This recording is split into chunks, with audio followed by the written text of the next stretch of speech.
अगर डेटा जो cut off date है उसके बाद में अगर वहाँ की बैंक है वो अगर प्रीमियम सरकार को कंपनी को जमा करवाती है तो ऐसी स्थिति के अंदर International brands and smartwatches collection with great offers at Minutes to Style, Station Road, Ajmer and opposite Suchna Kendra, Jaipur Road, Ajmer. Question number 201 Shrimati Raksha Nikhil खड़के।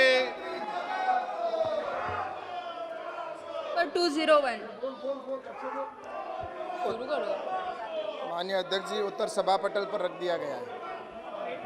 धन्यवाद अध्यक्ष महोदय। मैं आपके माध्यम से मंत्री जी से जानना चाहती हूँ, जो प्रधानमंत्री फसल बीमा योजना जो हमारे प्रधानमंत्री जी ने किसानों के हित के लिए बनाई है, लेकिन महाराष्ट्र में पिछले 2 साल से अभी तक किसानों को इसका फ़ायदा नहीं हुआ है, जबकि कई बार हमने महाराष्ट्र सरकार को चिट्ठी लिखने के बाद भी अभी तक महाराष्ट्र के किसान, खास करके हमारे जलगांव और बुल्ढाना जिला में अभी तक कई किसान इस बीमा योजना से वंचित है। तो मैं आपके माध्यम से मंत्री जी से जानना चाहती हूँ कि कब तक किसानों को इसका लाभ मिलेगा, क्योंकि कई बार हमने इसकी शिकायत करने के बाद राज्य सरकार केंद्र की तरफ बताती है कि केंद्र की तरफ से हमें पैसा नहीं मिला है, इसकी वजह से हम भुगतान नहीं कर पा रहे हैं। धन्यवाद।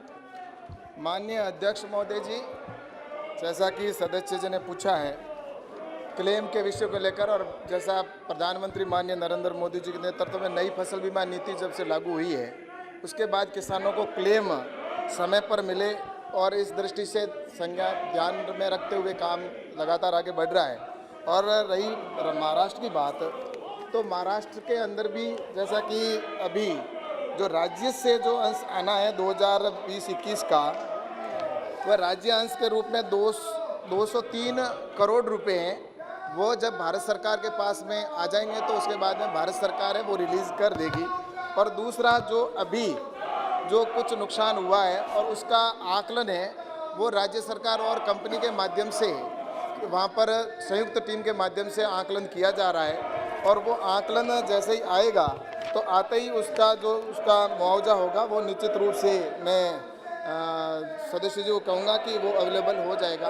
और कुल मिलाकर विषय है कि अभी जो वहाँ पर पेंडिंग है वो राज्य सरकार का अंश जो बाकी है वो आते ही भारत सरकार है वो महाराष्ट्र के जो किसान हैं उनको क्लेम उपलब्ध करवा दिया जाएगा।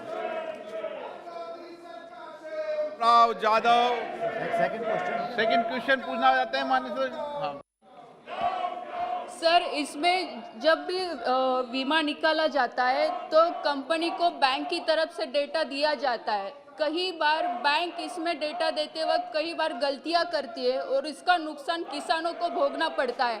तो मैं आपके माध्यम से मंत्री जी से पूछना चाहती हूँ कि अगर ऐसे वक्त में अगर बैंक गलती करती है तो इसके ऊपर हम क्या कार्रवाई कर सकते हैं?